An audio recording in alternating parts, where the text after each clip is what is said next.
수협에 나오신 성도님들 환영합니다. 오늘 우리에게 주신 말씀은 로마서 7장 7절에서 12절까지 말씀입니다.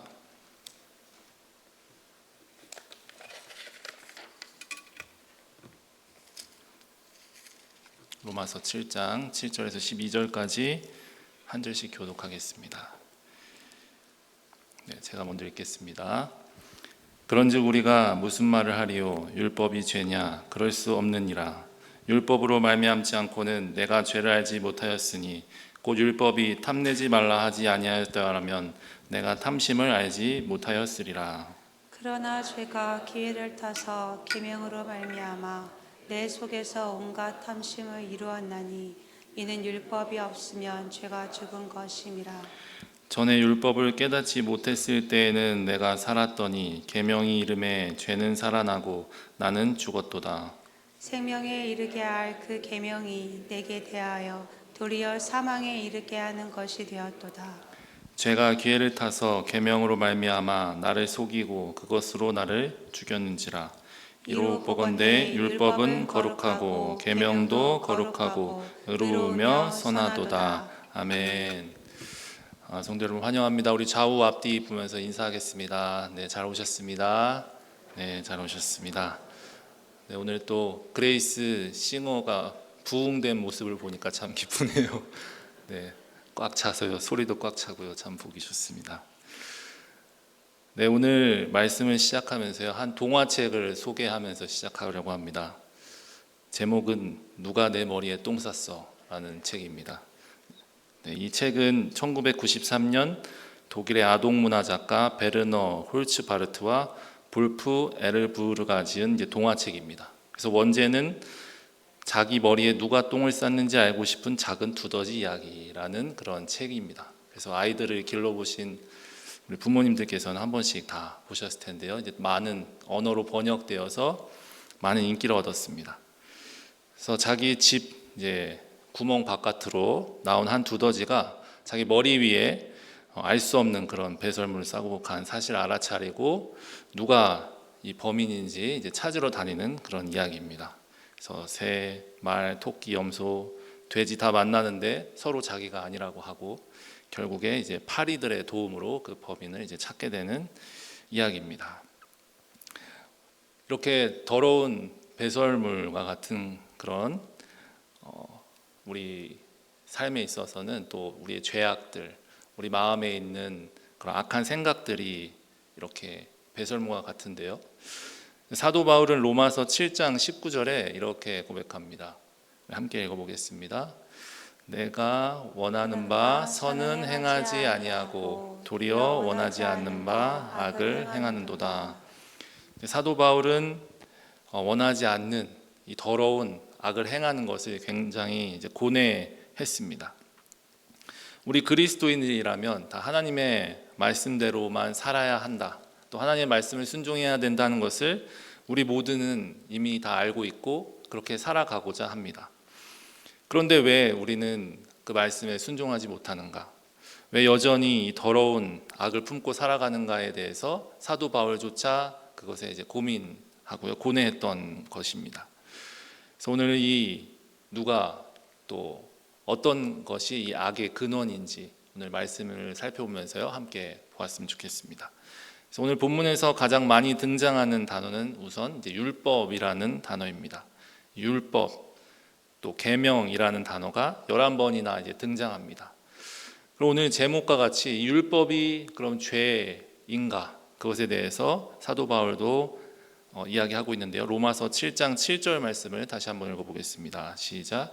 그런즉 우리가 무슨 말을 하리요? 율법이 죄냐? 그럴 수 없느니라. 율법으로 말미암지 않고는 내가 죄를 알지 못하였으니 곧 율법이 탐내지 말라 하지 아니하였더라면 내가 탐심을 알지 못하였으리라. 그럼 이 율법이 죄를 불러일으키냐? 율법이 죄냐? 이렇게 물었을 때 지금 사도 바울은 분명하게 얘기하기로는 그럴 수 없다 이렇게 얘기하고 있습니다. 이 율법의 역할을 그러면서 이야기하고 있는데요. 율법으로 말미암지 않고는 내가 죄를 알지 못하였으니 이 율법의 역할은 죄를 알게 하는 것이다 이렇게 말하고 있습니다. 그래서 이 율법에서 특별히 탐내지 말라 하였기 때문에 이제 내가 탐심이 그 죄인 것을 알고 있다 이렇게 말하고 있습니다. 이 율법은 우리에게 이처럼 죄를 깨닫게 하는데요. 그래서 우리가 이 율법이 없이는 지금 사도 바울도 우리가 무엇이 죄인지 무엇이 잘못된 것인지 이제 알 수 없다 이렇게 말하고 있습니다. 그래서 이처럼 율법을 통해서 우리는 무엇이 죄인지, 특별히 이 탐심이 죄라는 것을 사도 바울은 얘기하고 있습니다. 그래서 우리는 이 죄를, 결국 이 더럽고 추악한 죄를 우리 삶에서 다 버리기를 원하고 살아갑니다. 그렇기 때문에 이 죄를 다 이기고 죄에서 승리하기 위해서는 저희가 먼저 죄를 알아야 하겠습니다. 한편으로는 그런 마음이 없이 죄가 죄를 알든 모르든 내가 뭔 상관이야, 율법이 죄든 아니면 다른 게 죄든 내가 뭔 상관이야 이렇게 생각할 수도 있지만, 그렇게 생각하게 되면 이제 우리는 그에 맞는 이제 대가를 이제 치르게 되어 있습니다.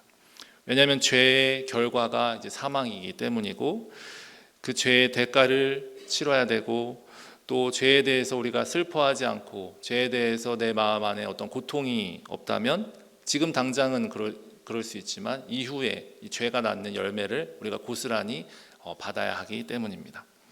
그렇기 때문에 우리는 죄를 아는 것이 굉장히 중요한 것이고 소중한 것임을 우리가 알아야 합니다. 마치 우리가 육신이 아프고 우리가 어떤 몸이 고통 가운데 있을 때요, 이 병이 왔을 때 우리가 병원에 가서 치료도 받고 검사도 하고 진단하는 것, 그 과정조차도 우리가 고통스러울 수 있지만 그것을 올바르게 우리가 판단해서 의사의 치료를 받게 되면 그것이 우리에게 유익한 것과 같이 우리의 영혼도 이 죄로 인한 그런 고통을 느끼지 못한다면 우리가 이후에 더 큰 그런 죄의 질병을 우리 삶에 왔을 때 우리가 더 고통스러울 수 있기 때문입니다. 그래서 7절에 특별히 탐내다라는 단어는 욕망, 열망을 이제 뜻하는 단어입니다. 그래서 내적인 어떤 욕망과 열망을 뜻하는데, 특별히 바른 방향이 아니라 올바르지 않는 방향을 향해서 욕망을 품고 그런 것들을 이제 탐심이라고 합니다. 특별히 우리 그리스도인들은 우리 예수 그리스도를 통해서 하나님께서 우리에게 주신 것에 대해서 더 이상 만족하지 못하고 더 이상 그것에 감사하지 못할 때 이 탐심이 우리에게 오게 되어 있습니다. 그래서 성경책에 보면요, 이제 각 주가 달려 있는데요, 출애굽기와 신명기 말씀에 이 탐심에 대해서 이야기하고 있습니다. 그래서 지금 이 사도 바울은 이 구약의 성경을 이제 인용해서 얘기하는 건데요, 이 출애굽기, 신명기의 말씀에 이 탐내지 말라, 10계명의 10번째 계명이죠. 그래서 이 율법을 통해서 이 죄를 깨닫게 되는데, 그 10번째 계명 탐내지 말라는 것이 우리 삶의 그런 죄악이다라는 것을 이제 얘기하고 있는 것이죠. 그래서 이 탐심은 특별히 내가 원하는 것보다, 내가 가지고 있는 것보다 더 원하게 될 때 그것을 탐한다 이렇게 얘기하고요. 그 모든 것들, 더 아름다운 것들을 위해서, 더 많은 돈을 위해서, 더 많은 권력과 또 명예를 위해서 그것들을 우리가 더 가지고자 하는 것을 이제 탐내는 것이다 이렇게 얘기하고, 이것은 우상 숭배적인 그런 욕망이다, 건강하지 못한 욕망이다 그렇게 얘기하고 있습니다. 그래서 결론을 지으면 이제 하나님이 주신 것에 만족하지 못하는 마음을 우리가 탐심이라고 이렇게 정의할 수가 있죠. 이와 같이 하나님의 다른 것을 더 갈망하고 또 이 욕망이 하나님이 계셔야 하는 자리에 이제 있게 되는 것이 이런 탐심과 같은 그런 악한 것이다라고 얘기하고 있습니다.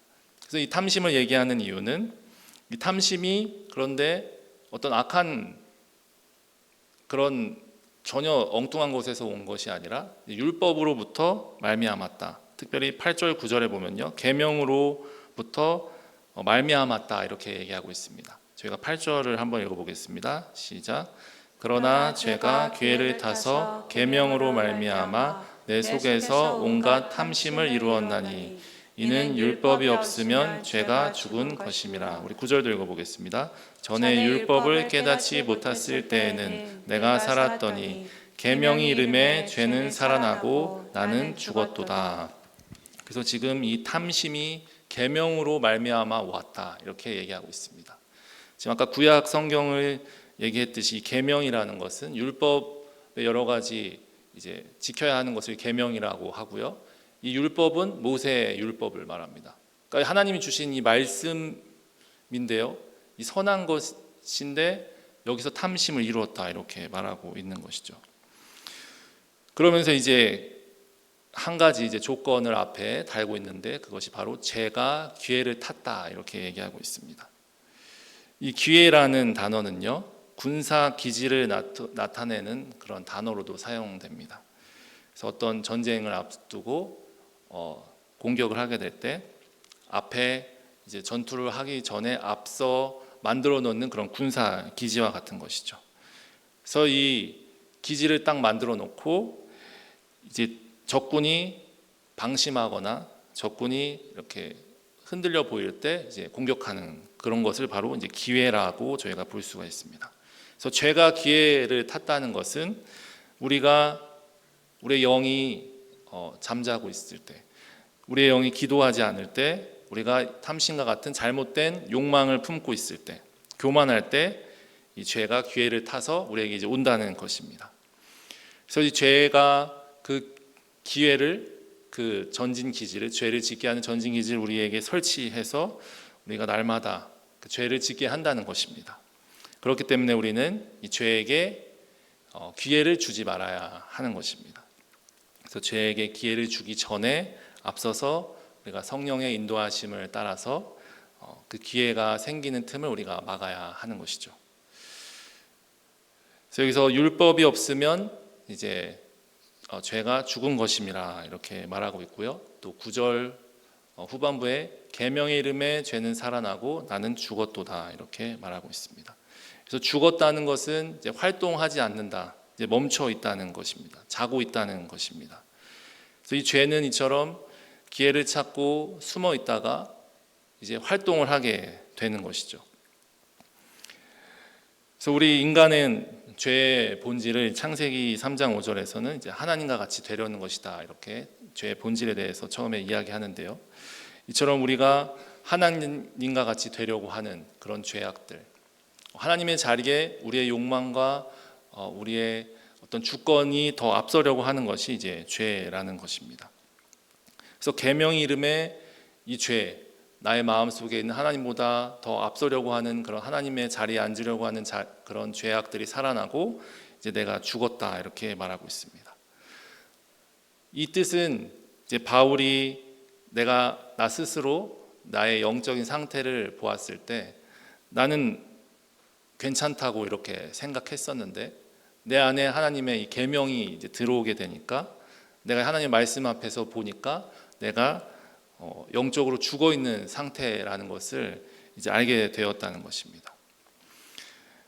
이 당시 초대 교회에 있었던 이 바리새인들은 특별히 악행을 하지 않으면 이제 죄가 없다고 생각했습니다. 그러니까 행동으로 악한 일만 안 하면 죄가 없다고 했다는 것이죠.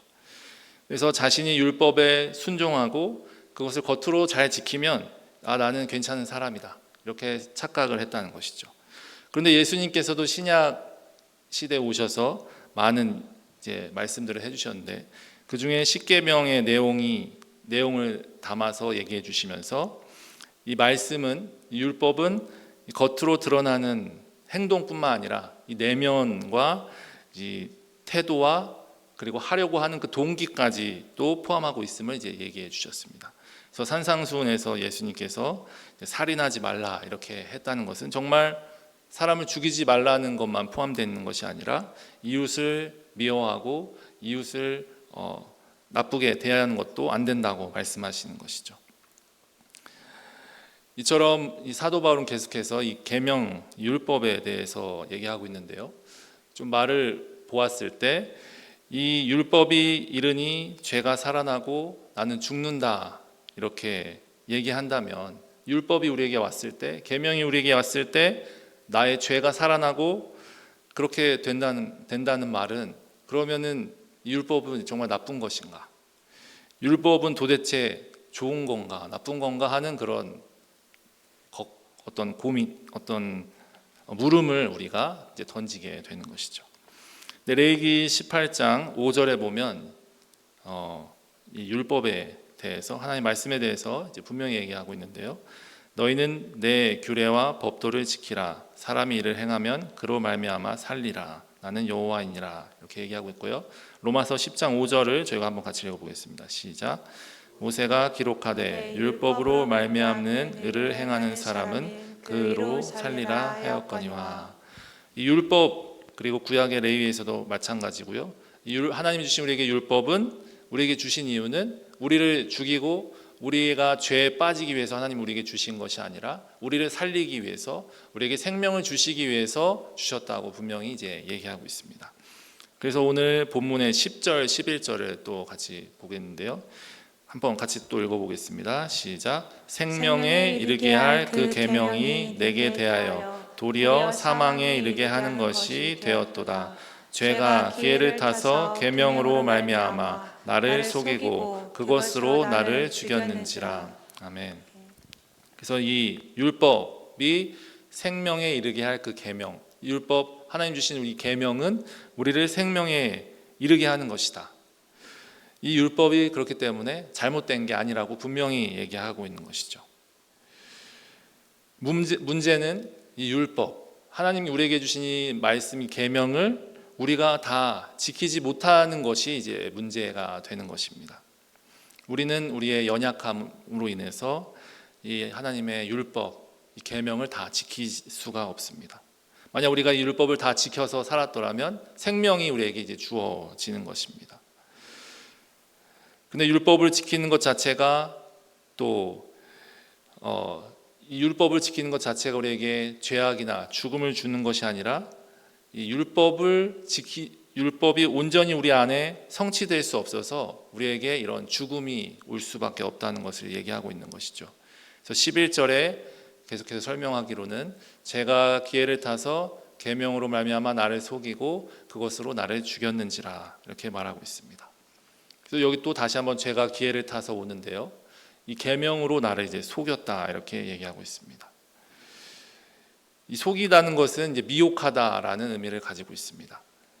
그래서 좋아 보이게 괜찮아 보이게 그렇게 하지만 이 죄가 기회를 타서 우리에게 오면 그것을 우리가 죽게 된다는 것이죠.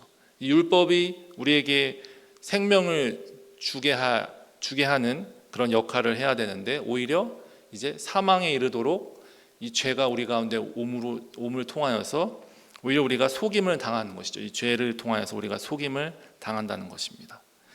이 죄가 우리에게 들어와서 이 죄를 따르도록, 이 탐심을 따르도록, 이 탐심은 분명히 우리에게 어떤 복을 주거나 하나님께 가까이 나아갈 수 없는데 계속해서 우리를 유혹하면서 우리를 속이면서 이것이 복된 것이다고 이렇게 우리가 속임을 당하게 될 때 그것은 율법이 우리에게 주고자 하는 생명이 아니라 죽음을 준다는 것입니다. 12절에 이제 마지막 구절인데요. 다 같이 읽어보겠습니다. 시작. 이로 보건대 율법은 거룩하고 계명도 거룩하고 의로우며 선하도다. 이로 보건대라는 말은 이제 결론을 뜻하는 것입니다. 그래서 이 모든 것을 보았을 때 결과적으로 율법은 이 계명은 거룩하고 의롭고 선한 것이다 이렇게 말하고 있습니다. 율법, 계명은 아무 죄가 없다. 선하고 좋은 것이다. 율법은 이 계명 하나하나 우리에게 주신 하나님의 말씀을 지키는 것 하나하나 다 아주 거룩하고 선한 것이다. 율법은 마치 거울과 같은 것입니다. 그래서 우리가 이 말씀, 이 율법을 앞에 봤을 때 이게 것이 더 거룩할수록 우리는 이 거울 속에서 말씀의 거울 속에서 우리의 더러움을 비춰볼 수 있습니다. 그래서 거울을 비춰보면서 내가 참 더럽구나 이렇게 생각해야지 저 거울이 잘못됐어 이렇게 저희는 얘기할 수가 없는 것이죠. 또 범죄자가 죄를 지었을 때 그리고 재판장에 가서 이제 유죄 판결을 받게 됐을 때도 그 법이 잘못됐다고 탓할 수가 없습니다. 법을 어긴 나 스스로, 이 범죄자 스스로를 한번 돌아봐야 하는 것이죠. 그렇기 때문에 우리는 이 율법이 선하지만 우리가 율법을 온전히 지킬 수 없기 때문에 이 율법이 우리에게 구원을 주지 못합니다. 우리 안에 있는 이 죄 때문에 우리는 이 율법을 온전히 지키지 못합니다. 그래서 율법으로 말미암아 우리는 우리 안에 있는 죄를 깨닫게 됩니다.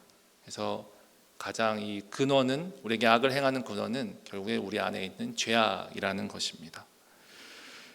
우리에게 생명으로 우리를 살리기 위해서 주신 이 하나님의 율법조차도 죄악된 우리들의 본성 앞에서 죄의 기회로 주어질 뿐입니다.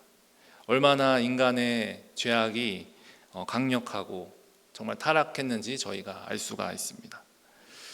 그래서 오늘 저희가 지난주 살펴보았던 것 같이 이제 로마서 8장에 넘어가게 되면요, 거기는 이 율법이라는 단어도 등장하지만 이제 성령이라는 단어가 많이 등장합니다. 그래서 우리가 연약하고 죄에 넘어지고 이 모든 것들 우리가 승리할 수 없지만 이 성령을 통하여서, 예수 그리스도의 그 능력을 통하여서 우리가 승리할 수가 있습니다.